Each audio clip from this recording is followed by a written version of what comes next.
തുടരുന്നു. വിമതർക്കെതിരെ കടുത്ത നടപടിയുമായി സീറോ മലബാർ സഭ. ജൂലൈ 3-ന് ശേഷം ഏകീകൃത കുർബാന അർപ്പിക്കാത്ത വൈദികരെ പുറത്താക്കും എന്നുള്ളതാണ് തീരുമാനം. നടപടി നേരിടുന്ന വൈദികർക്ക് വിവാഹം നടത്തുവാനും അധികാരമില്ല. സീറോ മലബാർ സഭ major archbishop Mar Raphael തട്ടിലാണ് സർക്കുലർ പുറപ്പെടുവിച്ചത്. നവമി ദിനേശ് ചേരുന്നു. നവമി, വലിയ തർക്കം നിലനിൽക്കുന്ന ഒരു കാര്യമാണ് ഈ ഏകീകൃത കുർബാനയെ ചൊല്ലി. അപ്പോൾ അതിൽ നിലപാട് കടുപ്പിക്കുകയാണല്ലോ സഭാ നേതൃത്വം. എങ്ങനെയാണ് വിമതർ ഇതിനോട് പ്രതികരിക്കുക? എന്താണ് വിവരങ്ങൾ? എന്തോ ഏകീകൃത കുർബാനയുമായി ബന്ധപ്പെട്ട് അങ്കമാലി അതിരൂപതയിൽ വിവിധ വൈദികരുടെ വലിയൊരു പ്രതിഷേധം നമ്മൾ വർഷങ്ങളായി കാണുന്നതായിരുന്നു. അതിനുശേഷം കടുത്ത നടപടികളിലേക്ക് സഭ എത്തിയിരിക്കുകയാണ്. മാർപ്പാപ്പ 2 തവണ നിർദ്ദേശം നൽകി ഏകീകൃത കുർബാന നടപ്പാക്കണമെന്ന്. ഒരു തവണ വീഡിയോ കോളിലൂടെയും എത്തി സന്ദേശം നൽകി ഏകീകൃത കുർബാന നടത്തിയേ മതിയാകൂ. എന്നാലും ആ ഒരു മാർപ്പാപ്പയുടെ ഉത്തരവ് അല്ലെങ്കിൽ മാർപ്പാപ്പയെ അനുസരിക്കാത്ത വൈദികർക്കെതിരെ കടുത്ത നടപടി സ്വീകരിക്കാൻ തന്നെയാണ് സഭ തീരുമാനിച്ചിരിക്കുന്നത്. അതിനാൽ 2024 ജൂലൈ 3-ന് ശേഷം ഏകീകൃത കുർബാന നടത്താത്ത വൈദികരെ സഭയിൽ നിന്നും പുറത്താക്കുമെന്നുള്ളൊരു അന്ത്യശാസനം തന്നെ നൽകിയിരിക്കുകയാണ്. 3-ാം തീയതി ഏകീകൃത കുർബാന നടപ്പാക്കിയില്ലെങ്കിൽ അവർ 4-ാം തീയതി മുതൽ സഭയ്ക്ക് പുറത്തായി തന്നെ കണക്കാക്കും. അതിലിനി ഒരു മാറ്റവുമില്ല എന്നുള്ള ഒരു സർക്കുലറാണ് ഇപ്പോൾ എത്തിയിരിക്കുന്നത്. നടപടി നേരിടുന്ന വൈദികർക്ക് വിവാഹം നടത്തുവാനുള്ള അധികാരമില്ല. അതോടൊപ്പം തന്നെ മാർപ്പാപ്പയുടെ സഭാ സംവിധാനത്തെ വെല്ലുവിളിച്ചുകൊണ്ട് കത്തോലിക്ക സഭയിൽ തുടരാൻ ആരെയും അനുവദിക്കില്ല എന്ന് തന്നെ കർശനമായി തന്നെ സർക്കുലറിൽ പറയുന്നുണ്ട്. അതോടൊപ്പം സഭയിൽ നിന്നും ആരും പുറത്താകണമെന്ന് സഭ ഒരിക്കലും ആഗ്രഹിക്കുന്നില്ല. അതുകൊണ്ട് നിങ്ങൾ എല്ലാവരും ഏകീകൃത കുർബാന നടപ്പാക്കുമെന്ന് തന്നെ സഭ ഉറച്ചു വിശ്വസിക്കുന്നു എന്നും കൂടി സർക്കുലറിൽ പറയുന്നുണ്ട്. എന്തായാലും ജൂൺ 16-ാം തീയതി ഞായറാഴ്ച എല്ലാ അതിരൂപതകളിലെ പള്ളികളിലും സർക്കുലർ വായിക്കാൻ തന്നെയാണ് നിർദ്ദേശം നൽകിയിരിക്കുന്നത്. അങ്ങനെ കടുത്ത നടപടികളിലേക്ക് വീണ്ടും പോയിക്കൊണ്ടിരിക്കുകയാണ്. ഇതിനു മുൻപ് തന്നെ നമുക്കറിയാം ഏകീകൃത കുർബാനയുമായി ബന്ധപ്പെട്ട പള്ളികളിൽ ഉണ്ടായ തർക്കം വലിയ രീതിയിൽ പ്രതിഷേധം പിന്നെ കോടതിയും പോലീസും ഒക്കെ ഇടപെടുന്ന ഒരു വലിയ സാഹചര്യത്തിലേക്ക് മാറിയിട്ടുണ്ട്. സഭയ്ക്കാകെ നാണക്കേടായിട്ടുള്ള ഒരു പ്രവൃത്തിയായിരുന്നു എന്ന് മാർപ്പാപ്പ ഉൾപ്പെടെ വ്യക്തമാക്കുകയും ചെയ്തിട്ടുണ്ട്. 2 തവണ മാർപ്പാപ്പ മുന്നറിയിപ്പ് നൽകി, നിർദ്ദേശം നൽകി. പിന്നീട് വീഡിയോ കോൾ സന്ദേശത്തിലൂടെയും വന്ന നിർദ്ദേശം നൽകിയിട്ട് പോലും ഇത് അനുസരിക്കാത്തതിനെ തുടർന്നാണ് ഇത്രയും കടുത്ത നടപടികളിലേക്ക് സഭ എത്തിയിരിക്കുന്നത്. മാർപ്പാപ്പയുടെ നിർദ്ദേശപ്രകാരം തന്നെയാണ് ഇത്തരത്തിലൊരു സർക്കുലർ എത്തിയിരിക്കുന്നത്. എന്തായാലും ജൂലൈ 3-ന് ശേഷം ഏകീകൃത കുർബാന അർപ്പിക്കാത്ത വൈദികർ സഭയ്ക്ക് പുറത്താകും എന്നുള്ളൊരു സർക്കുലറാണ് ഇപ്പോൾ എത്തിയിരിക്കുന്നത്. ഓക്കെ, നവമി തുടരുക. ഇപ്പോൾ റിജു കാഞ്ഞൂക്കാരൻ വിവിധ വിഭാഗത്തിലുള്ള ആളാണ്. ഞാൻ അദ്ദേഹം ടെലിഫോൺ ലൈനിലുണ്ട്. ശ്രീ റിജു, ഇത്തരമൊരു സർക്കുലർ വരുമ്പോൾ എന്തായിരിക്കും നിങ്ങളുടെ നിലപാട്? സർക്കുലർ പ്രതീക്ഷിച്ചിരുന്നതാണ്. ഈ മാറ്ററുമായി ബന്ധപ്പെട്ട് ഞങ്ങൾ കുറെ ദിവസങ്ങളായി ഞങ്ങളുടെ ഇടവക തലങ്ങളിലും പുറവാണ്. ഞങ്ങൾക്ക് 16 പുറവനകളിലായി 328 ഇടവകളാണുള്ളത്. ഇടവകളിലും പുറവനകളിലും ഞങ്ങൾ ചർച്ചകൾ നടത്തി കഴിഞ്ഞു. ഞങ്ങൾക്ക് കൃത്യമായ നിലപാടുണ്ട്. ഞങ്ങളുടെ പള്ളി, ഞങ്ങളുടെ അതിരൂപത, ഞങ്ങളുടെ വിശ്വാസം, അതിന്മേൽ അതിക്രമിച്ച് കയറാൻ ആരെയും ഞങ്ങൾ അനുവദിക്കില്ല. ഞങ്ങളുടെ മുഴുവൻ ഇടവകളിലും ഭരണം നടത്തുന്ന ഇടവക സമിതികളുണ്ട്, അതായത് പാരിഷ് കൗൺസിലുകൾ. പാരിഷ് കൗൺസിലിൽ കൃത്യമായി നിയമം, ഞങ്ങളുടെ ഒരു സർക്കുലേഷൻ, ഒരു തീരുമാനമെടുക്കും. മുഴുവൻ ഇടവക സമിതിയും തീരുമാനമെടുത്തിട്ടുണ്ട്. എറണാകുളം ഇടവകയിലും ജനാഭിമുഖ കുർബാനയല്ലാതെ മറ്റു കുർബാന അർപ്പിക്കാൻ അനുവദിക്കില്ല. അതിന് വിരുദ്ധമായി എറണാകുളം അതിരൂപതയിലെ പള്ളികളിലും പള്ളി സ്വത്തുകളിലും കടന്നു കയറാനുള്ള ഈ ശ്രമത്തെ ഞങ്ങൾ പ്രതിരോധിക്കുക തന്നെ ചെയ്യും. ഇന്ന് പുറത്തു വന്ന ഈ സർക്കിളുമായി ബന്ധപ്പെട്ടുള്ള തീരുമാനങ്ങൾ ഇന്ന് ഞങ്ങൾ കൂടുന്ന അടിയന്തര യോഗങ്ങളിൽ തീരുമാനമെടുത്ത് ഞങ്ങൾ പുറത്തറിയിക്കുന്നതാണ്. അതോടൊപ്പം തന്നെ വൈദികരും തീരുമാനം നാളെ തന്നെ ഞങ്ങൾ മാധ്യമങ്ങളെ കൂടാനാണ് ഞങ്ങൾ തീരുമാനിക്കുന്നത്. ശ്രീ റിജു, ഞാൻ ഈ മറ്റുള്ളവർക്ക് തോന്നുന്ന ഒരു പൊതു സംശയം ചോദിക്കട്ടെ. ഈ മേജർ ആർച്ച് ബിഷപ്പാണല്ലോ ഇത്തരത്തിലൊരു സർക്കുലർ പുറത്തിറക്കുന്നത്. അപ്പോൾ മേജർ ആർച്ച് ബിഷപ്പിന് കീഴിലാണല്ലോ ഈ എറണാകുളം കൊച്ചി അതിരൂപതയൊക്കെ വരുന്നതും. അപ്പോൾ അത് അനുസരിക്കുക എന്നുള്ളൊരു സ്വാഭാവികമായിട്ടുള്ളൊരു കാര്യമില്ലേ, പ്രത്യേകിച്ച് മാർപ്പാപ്പ ഉൾപ്പെടെ ആ നിലപാടെടുക്കുന്ന സാഹചര്യത്തിൽ? അല്ല, ഇതിൽ അനുസരണത്തിന്റെ വിഷയത്തെക്കുറിച്ചായിട്ട് ഈ വിഷയം നടപ്പാക്കിയതിലെ സുതാര്യത ഇല്ലായ്മയാണ് ഞങ്ങൾ ചോദ്യം ചെയ്യുന്നത്. ഞങ്ങൾ ആദ്യമേ മുതൽ ഇതിൽ ഉന്നയിച്ചിട്ടുള്ള പല വിഷയങ്ങളുമുണ്ട്. ഈ വിഷയങ്ങൾക്ക് ഒന്നും ഇന്നേ വരെ ഈ സിനഡോ മേജാക്കിയപ്പോ ഞങ്ങൾക്ക് മറുപടി തന്നിട്ടില്ല. ഈ മേജാക്കിയ ചുമത്തി ഏൽക്കുന്ന അന്നും അദ്ദേഹം മാധ്യമങ്ങളോട് പറഞ്ഞൊരു കാര്യമുണ്ട്. ഈ വിഷയം പരിഹരിക്കാൻ വേണ്ടി എത്ര ദൂരം മുന്നോട്ട് പോകാനും എത്ര ചർച്ചകൾ നടത്താനും ഞങ്ങൾ തയ്യാറാണ്. ഇന്ന് അദ്ദേഹം ചുമതല ഏറ്റെടുത്ത് 6 മാസം പൂർത്തിയായി. ഇന്ന് ഈ നിമിഷം വരെ അദ്ദേഹം ഞങ്ങളുടെ ഒരു വൈദികനുമായോ വിശ്വാസിയുമായോ ഒരു സമിതിയുമായോ ചർച്ചകൾ നടത്തിയിട്ടില്ല. ഞങ്ങൾ പലവട്ടം ചർച്ചയ്ക്ക് ശ്രമിച്ചു, അദ്ദേഹം ഞങ്ങളെ കാണാൻ പോലും കൂട്ടാക്കിയിട്ടില്ല. അദ്ദേഹം പറഞ്ഞിട്ടുണ്ട്, എറണാകുളം അതിരൂപതയുടെ ചുമതല നിലവിൽ എനിക്കില്ല, എറണാകുളം അതിരൂപതയുടെ ഭരണ ചുമതല അഡ്മിനിസ്ട്രേറ്റർക്കും പേപ്പൽ ഡെലിഗേറ്റിനുമാണ് എന്നാണ് അദ്ദേഹം പറഞ്ഞിട്ടുള്ളത്. ഇവർ രണ്ടുപേരുമാണ് ഇവിടുത്തെ ഭരണ ചുമതല നിർവഹിക്കുന്നത് എന്ന് പറയുകയും ചെയ്യുന്നു. അദ്ദേഹം ഇപ്പോൾ ഒപ്പിട്ട് സർക്കുലർ ഇറക്കുകയും ചെയ്യുന്നു.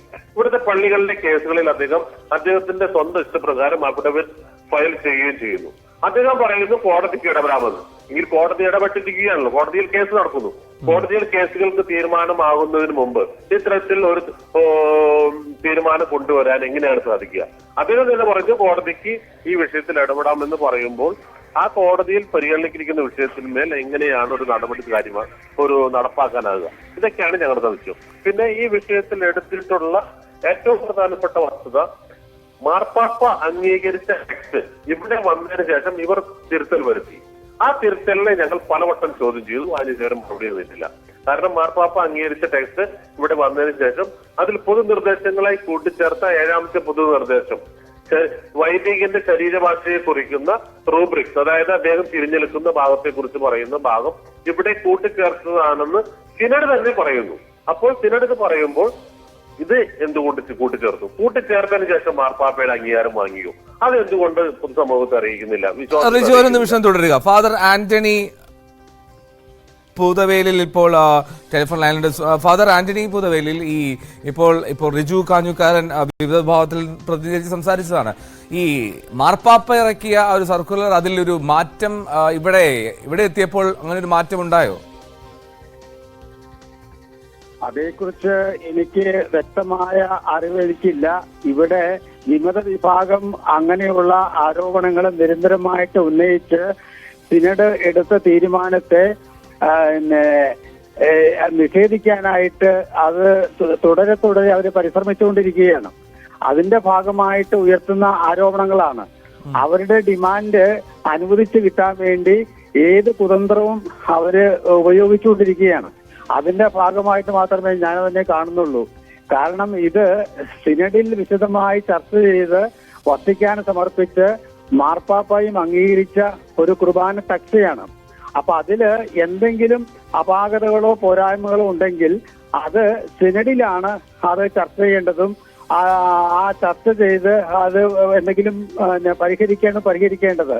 അതിനൊന്നും ശ്രമിക്കാതെ വെറുതെ ആരോപണങ്ങൾ ഉന്നയിച്ച് ആളുകളെ തെറ്റിദ്ധരിപ്പിച്ച് അവരുടെ ഡിമാൻഡുകൾ നേടിയെടുക്കാനുള്ള ഒരു കുൽസിത ശ്രമത്തിന്റെ ഭാഗമായിട്ട് മാത്രമേ എനിക്കിതിനെ കാണാൻ സാധിക്കുകയുള്ളൂ.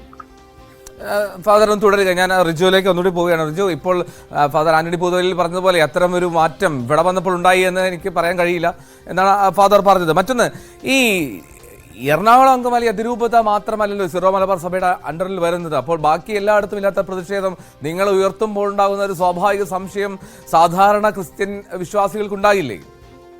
അതിനെക്കുറിച്ച് ഞങ്ങൾക്ക് കൃത്യമായ നിലപാടുണ്ട്. അതായത് 34 രൂപതകളിലും അല്ലെങ്കിൽ മറ്റു സ്ഥലങ്ങളിലും നടപ്പാക്കി എന്ന് പറയുമ്പോഴും നിങ്ങൾ മനസ്സിലാക്കേണ്ട വസ്തുത, ഇന്ന് ഈ നിമിഷം വരെ ഈ പുതിയ ടെക്സ്റ്റ്, ഈ ടെക്സ മലയാളത്തിൽ അതല്ലാതെ മറ്റൊരു ഭാഷയിലും ട്രാൻസ്ലേറ്റ് ചെയ്യപ്പെട്ടിട്ടില്ല. ഇൻക്ലൂഡിംഗ് ഇംഗ്ലീഷ് പോലും ട്രാൻസ്ലേറ്റ് ചെയ്തിട്ടില്ല. സെമിനാരികളിൽ പോലും പഴയ ടെക്സ്റ്റാണ് ഉപയോഗിക്കുന്നത്. എറണാകുളം അതിരൂപത ഇപ്പോഴും ഉപയോഗിക്കുന്നത് ഈ പുതിയ ടെക്സ്റ്റാണ്. അതിൽ ഇവർ കൂട്ടിച്ചേർത്തു എന്ന് പറയുന്ന ഭാഗം മാത്രമേ ഞങ്ങൾ ഒഴിവാക്കുന്നുള്ളൂ. ഞങ്ങൾ അതിന്റെ കാരണവും പറയുന്നുണ്ട്. അതിന് കൃത്യമായ ഒരു മറുപടി ഇന്നേ വരെ സിനഡോ മേജർ ആർച്ച് ബിഷപ്പോ വത്തിക്കാനോ ഞങ്ങൾക്ക് നൽകിയിട്ടില്ല. പിന്നെ അതോടൊപ്പം തന്നെ പൂതവേലി എന്ന് പറയുന്ന വൈദികൻ കഴിഞ്ഞ 2 വർഷമായി ഇവിടെ എറണാകുളം അതിരൂപതയിൽ ഒരു കുർബാന പോലും അർപ്പിക്കാൻ കഴിയാത്ത ആളാണ്. അദ്ദേഹം ഇപ്പോൾ വൈദിക മന്ദിരത്തിൽ താമസിക്കുന്ന വ്യക്തിയാണ്. അദ്ദേഹത്തിന് എന്തുകൊണ്ട് കുർബാന അർപ്പിക്കാൻ സാധിച്ചില്ല? എറണാകുളം അതിരൂപതയിലെ 328 പള്ളികളിൽ ഏതെങ്കിലും ഒരു പള്ളി സിനഡ് കുർബാന നടപ്പാക്കണമെന്ന് പറഞ്ഞ് റെസൊല്യൂഷൻ പാസ്സാക്കിയിട്ടുണ്ടോ? എറണാകുളം അതിരൂപതയിലെ പാരിഷ് കൗൺസിലുള്ള മുഴുവൻ പള്ളികളിലും നിലവിലില്ല. 287 പള്ളികളിലാണ് പാരിഷ് കൗൺസിലുള്ളത്. ഈ പാരിഷ് കൗൺസിൽ മുഴുവൻ റെസൊല്യൂഷൻ പാസ്സാക്കിയിരിക്കുന്നു ഇവിടെ ജനാഭിപ്രായ മാത്രമേ നടക്കൂ എന്ന്. അത് വിശ്വാസികളുടെ നിലപാടാണ്, വിശ്വാസമാണ്. അതിനെ എങ്ങനെയാണ് ഇവർക്ക് കൗണ്ടർ ചെയ്യാനാവുക? എന്റെ വിശ്വാസം എന്നുള്ളത് എന്റെ കസ്റ്റമറി റൈറ്റ്സ് ആണ്. അതിനെ അടിച്ചേൽപ്പിച്ചുകൊണ്ട് അതിനെതിരെ ഒരു നിലപാടെടുക്കാൻ ഒരു വ്യക്തിക്കോ ഒരു കൂട്ടം ആളുകൾക്കോ എങ്ങനെയാണ് കഴിയുക? ഇതാണ് ഞങ്ങൾക്ക് ചോദിക്കുന്നത്. ഞങ്ങളുടെ സ്വത്തുക്കളിലും ഞങ്ങളുടെ പള്ളികളിലും ഞങ്ങളുടെ അതിരൂപതയിലും പുറമേ നിന്ന് വന്ന് അതിക്രമിച്ച് കടന്നു കയറാനുള്ള അല്ലെങ്കിൽ അധിനിവേശം നടത്താനുള്ള നീക്കത്തെ ശരി റിജു വ്യക്തമാണ്. റിജു പറഞ്ഞത് വ്യക്തമാണ്. ഞാൻ ഫാദർ ആന്റണി പൂതവേലി ഒന്ന് ടെലിഫോണിൽ തുടരണം. ഇപ്പോൾ ഫാദർ കുര്യാക്കോസ് മുണ്ടാടൻ കൂടി ടെലിഫോൺ ലൈനിൽ ചേരുന്നുണ്ട്. വിവിധ വിഭാഗം വൈദികനാണ്.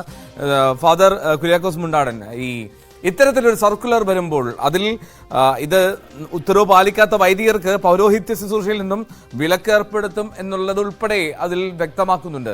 താങ്കളൊരു വൈദികൻ കൂടി ആയതുകൊണ്ടാണ് വ്യക്തമായി താങ്കളിൽ നിന്നും അഭിപ്രായം തേടുന്നത്. നിങ്ങളുടെ നിലപാട് എന്തായിരിക്കും? ആദ്യം തന്നെ നിങ്ങൾ എന്നോട് ചോദിക്കുന്നത് വിമത വിഭാഗം വൈദികൻ എന്ന് പറയുന്ന പ്രയോഗം തന്നെ ആദ്യം എടുത്തു കളയുക. അതൊരു അപമര്യാദയായിട്ടുള്ള ഒരു പ്രയോഗം തന്നെയാണ്. ഞാൻ എറണാകുളം അതിരൂപതയുടെ ഒരു വൈദികനാണ്. വൈദിക സമിതിയുടെ സെക്രട്ടറി എന്ന സേവനം ചെയ്തിട്ടുള്ള ഒരാളാണ്.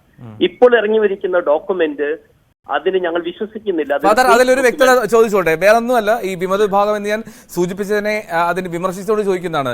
ഈ സഭാ സർക്കുലറിനെ, സഭാ തീരുമാനങ്ങളെ, മാർപ്പാപ്പയുടെ തീരുമാനങ്ങളെ, മേജർ ആർച്ച് ബിഷപ്പിന്റെ തീരുമാനങ്ങളെ അംഗീകരിക്കാത്ത പക്ഷം സ്വാഭാവികമായും വിമത പക്ഷമല്ലേ എന്നുള്ളതാണ് സംശയം. പറഞ്ഞിട്ടുണ്ടെങ്കിൽ കൃത്യമായിട്ട് മാർപ്പാപ്പയോടും എല്ലാവരോടും കാര്യം പറഞ്ഞിട്ടുണ്ട്. കത്തോലിക്ക തിരുസഭയാണെങ്കിൽ അതിൽ സത്യം വേണം, നീതി വേണം. സത്യവും നീതി ഇല്ലാത്തതൊന്നും കത്തോലിക്കമല്ല. അതുകൊണ്ടാണ് ഞാൻ പറയുന്നത്, ക്രിസ്തുവിന്റെ സഭയിൽ സത്യവും നീതി. ഇന്ന് തന്നെ ഇറങ്ങിയിരിക്കുന്ന സർക്കുലറിന്റെ പ്രത്യേകത നോക്കുക.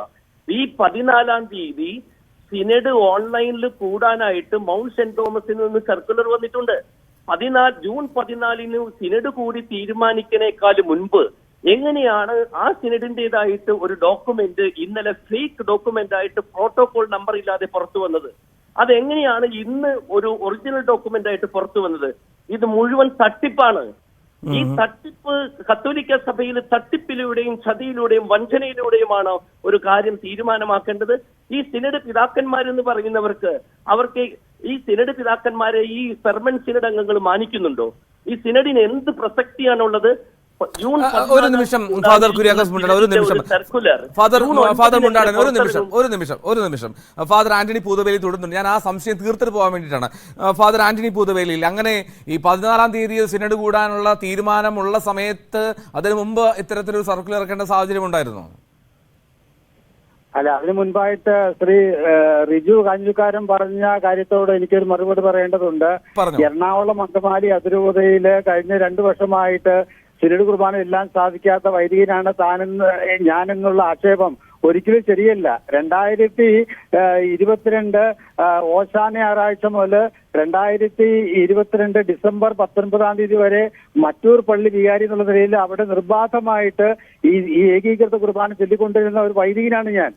ആ നിലയിലാണ് എന്നെ ഈ എറണാകുളം സെന്റ് മേരീസ് കത്തീഡ്രൽ പള്ളിയുടെ വികാരിയായി അഡ്മിനിസ്ട്രേറ്ററായിട്ട് നിയമിച്ചതും പിന്നീട് ജൂലൈ 4-ാം തീയതി എന്നെ വികാരിയായിട്ട് നിയമിച്ചതും. അപ്പൊ ഈ കാഞ്ഞൂക്കാരൻ പറയുന്നത് കാര്യങ്ങൾ അറിയാതെ തെറ്റിദ്ധാരണജനകമാണ്. പിന്നെ ഇപ്പൊ ഇവിടെ ചോദിച്ച ചോദ്യം ഇന്ന് ഇപ്പോ ഔദ്യോഗികമായി ഇറങ്ങിയിരിക്കുന്ന സർക്കുലറിന്റെ ഡ്രാഫ്റ്റ് ഇന്നലെ ആരാണ് ഇത് ചാനൽ വഴി, യൂട്യൂബ് ചാനൽ വഴി അല്ലെങ്കിൽ വാട്സപ്പ് ഗ്രൂപ്പ് വഴി ചോർത്തി കൊടുത്തെന്നുള്ളത് ഗൗരവമായി കണ്ടെത്തേണ്ട ഒരു കാര്യമാണ്. അപ്പൊ അതുകൊണ്ട് ആ ഒരു ചോർത്തി കൊടുത്തതിന്റെ പശ്ചാത്തലത്തിൽ ആണ് ഇന്ന് അതിന്റെ കളങ്കം മായ്ക്കാനാണോ എന്തോ ഇപ്പോ ഔദ്യോഗികമായിട്ട് അത് ഇറക്കിയിരിക്കുന്നത്. ഇപ്പൊ ഇറക്കിയിരിക്കുന്നത് 2 പേരുടെയും ഇപ്പോ എറണാകുളം അങ്കമാലി അതിരൂപതയുടെ ലെറ്റർ ഹെഡില് 2 പിതാക്കന്മാരും മേജർ ആർച്ച് ബിഷപ്പും അപ്പസ്തോലിക അഡ്മിനിസ്ട്രേറ്ററും ഒപ്പിട്ടിട്ടാണ് വായിച്ചിരിക്കുന്നത്. ആ നിലയിൽ അതിനെ ഔദ്യോഗികമായിട്ട് മാത്രമേ എല്ലാവരും കാണാനായിട്ട് സാധിക്കുകയുള്ളൂ. അപ്പൊ അത് ആ രീതിയിൽ ഇറങ്ങാനായിട്ട് ഇടയായതിന്റെ അല്ല ഫാദറെ, ഇപ്പൊ ഫാദർ കുര്യാക്കോസ് മുന്നാടൻ ചോദിച്ചത് ഈ 14-ാം തീയതി അങ്ങനെ ഒരു സിനഡ് നടക്കാനിരിക്കെ ഇപ്പോൾ അങ്ങനെ ഒരു കടുത്ത നടപടി പോലുള്ള സർക്കുലർ ഇറക്കുന്നത് ഗൂഢാലോചനയാണ് എന്നുള്ളതാണ്. അതാണ് ചോദ്യം. ഈ 14-ാം തീയതി അങ്ങനെ ഒരു സിനഡ് ചേരാനിരിക്കുകയാണോ ഈ സംഭവം? അതായത് പിതാക്കന്മാര് വത്തിക്കാനിൽ ചെന്ന് മാർപ്പാപ്പയെയും പൗരസ്ത്യ സംഘത്തെയും വത്തിക്കാൻ സ്റ്റേറ്റ് സെക്രട്ടറിയെയും കണ്ട ശേഷം അവർ തമ്മിൽ നടത്തിയ ചർച്ചയുടെ വെളിച്ചത്തിൽ അവിടെ നിന്നും തയ്യാറാക്കിയിട്ട് അതിന്റെ മലയാള ട്രാൻസ്ലേഷനാണ് ഇങ്ങോട്ട് അയച്ചു കൊടുത്തത്. അപ്പോൾ പിന്നെ ഈ 14-ാം തീയതിയിലെ സിനഡ് എന്തിനു വേണ്ടിയിട്ടായിരുന്നു? 14-ാം തീയതിയിലെ സിനഡിൽ ഈ വിഷയം ഉണ്ടായിരുന്നില്ലേ? 14-ാം തീയതിയിലെ സിനഡ് കൂടുതൽ ഞാൻ മനസ്സിലാക്കുന്നത് ഈ വത്തിക്കാനിൽ നിന്ന് ഇവിടേക്ക് മേജർ ആർച്ച് ബിഷപ്പിനും അപ്പസ്തോലിക് അഡ്മിനിസ്ട്രേറ്റർക്കും കൊടുത്തിരിക്കുന്ന ഈ നിർദ്ദേശങ്ങള് അത് എല്ലാ പിതാക്കന്മാരെ അറിയിക്കുക എന്നുള്ളത് മാത്രമേ ഉള്ളൂ. അതായത് അവരെ അറിയിക്കുക. അതിന് ആരും ഇനി അറിഞ്ഞില്ല, ഞങ്ങൾ കേട്ടില്ല, കണ്ടിട്ടില്ല എന്നുള്ള ആക്ഷേപം ഉണ്ടാകാൻ പാടില്ല. അവരെ അറിയിക്കുക എന്ന് മാത്രമേ ഉള്ളൂ. അതിനുവേണ്ടി ചർച്ചയ്ക്കുള്ള സാഹചര്യം ഉണ്ടായിരുന്നില്ല സിനഡിൽ, അല്ലേ? ചർച്ചയില്ല, ചർച്ചയുടെ പ്രശ്നം ഉദിക്കുന്നില്ലല്ലോ. വത്തിക്കാനിൽ നിന്ന് കൊടുത്തിരിക്കുന്ന നിർദ്ദേശമാണ് ഇത്. വത്തിക്കാനിൽ വെച്ച് തയ്യാറാക്കിയ ലെറ്ററാണത്. അത് ശരിയല്ല കേട്ടോ. ഫാദർ കുര്യാക്കോസ് മുണ്ടാടൻ കേൾക്കാമോ? ആന്റണി പൂതവേലി അച്ഛൻ പറയുന്നത് ശരിയല്ല. കാരണം മാർപ്പാപ്പ ഈ മേജർ ആർച്ച് ബിഷപ്പിനോടും പെർമനന്റ് സിനഡ് അംഗങ്ങളോടും റോമിൽ വെച്ച് പറഞ്ഞത് എന്താണ്? മാർപ്പാപ്പയുടെ ലെറ്ററിൽ എന്താണുള്ളത്? നിങ്ങളുടെ സിനഡാണ് തീരുമാനിക്കുന്നത്. ഈ സിനഡ് എന്ന് പറയുന്നത് പൗരസ്ത്യ കാര്യാലയമോ പെർമനന്റ് സിനഡോ അംഗങ്ങളും മാത്രമല്ല. ഈ സീറോ മലബാർ സഭയിലെ എല്ലാ മെത്രാന്മാരും അടങ്ങുന്നതാണ് സിനഡ്. അപ്പോൾ മാർപ്പാപ്പ പറഞ്ഞത് പെർമനന്റ് സിനഡോട് തീരുമാനമെടുക്കാനോ പൗരസ്ത്യ കാര്യാലയത്തിനോട് തീരുമാനമെടുക്കാനോ വത്തിക്കാനോട് തീരുമാനമെടുക്കാനല്ല പറഞ്ഞത്, സിനഡിനോട് തീരുമാനമെടുക്കാനാണ്. അപ്പോൾ ഈ സിനഡിൽ നിന്ന് പറഞ്ഞാൽ മറ്റെല്ലാ പിതാക്കന്മാരും ഉൾക്കൊള്ളുന്ന ഒന്നോ പെർമനന്റ് സിനഡ് അംഗങ്ങൾ മാത്രം ഉൾക്കൊള്ളുന്നതല്ല. അതുകൊണ്ട് തന്നെ ആ സിനഡ് കൂടാതെയുള്ള ഈ സർക്കുലർ ഇൻവാലിഡ് ആണ്. പക്ഷേ ഫാദർ കുര്യാക്കോസ് മുണ്ടാടൻ, ഈ വത്തിക്കാന്റെ പ്രതിനിധി ഉൾപ്പെടെ കേരളത്തിലെത്തിയിരുന്നു, ഈ പ്രശ്നം പരിഹരിക്കാനുള്ള ശ്രമം നടത്തിയിരുന്നു. പക്ഷെ അപ്പോഴും വത്തിക്കാൻ ഈ ഏകീകൃത കുർബാന എന്നുള്ള നിലപാടിനോട് ചേർന്ന് നിൽക്കുന്നു എന്നുള്ള ഒരു സാഹചര്യമില്ലേ? അപ്പോൾ അവിടെ ഒരു പ്രശ്നം നിങ്ങൾ നേരിടുന്നില്ലേ? ഇല്ല, അതായത് ഈ ഏകീകൃത കുർബാനയുടെ പ്രശ്നം അങ്ങനെ നിൽക്കുന്നുണ്ടെങ്കിലും വത്തിക്കാനെ സംബന്ധിച്ചിടത്തോളം സിനഡിനോട് തീരുമാനമെടുക്കാനാണ്. ഈ സിനഡ് എന്ന് പറയുന്ന മെത്രാന്മാർ, ഈ പെർമനന്റ് സിനഡ് അംഗങ്ങൾ, സീറോ മലബാർ സഭയുടെ സിനഡ് എല്ലാ മെത്രാന്മാരും ഉൾക്കൊള്ളുന്നതല്ലേ? അപ്പോൾ എല്ലാ മെത്രാന്മാരെയും കൂടാതെ മാർപ്പാപ്പ പറഞ്ഞതിന് വിരുദ്ധമായിട്ടുള്ള സർക്കുലർ എങ്ങനെ ഇറക്കും? അപ്പോൾ ആ സിനഡ് കൂടാൻ വേണ്ടിയിട്ടാണല്ലോ മൗണ്ട് സെന്റ് തോമസ് ഇന്ന് ജൂൺ 14-ാം തീയതി ഓൺലൈനിൽ സിനഡ് കൂടാൻ വെച്ചത്. അപ്പൊ ഓൺലൈനിൽ സിനഡ് കൂടിയിട്ടാണ് ഈ സർക്കുലർ വരണമെങ്കിൽ ഇവിടുത്തെ അത് വാലിഡ് ആണെന്നെങ്കിലും പറയാമായിരുന്നു. ഇപ്പോൾ ഇത് ഫേക്കായി. This is a fake document. ഇവിടുത്തെ ജനം, ഇവിടുത്തെ വിശ്വാസികളും വൈദികരും ഇതിനെ തള്ളിക്കളയുന്നു.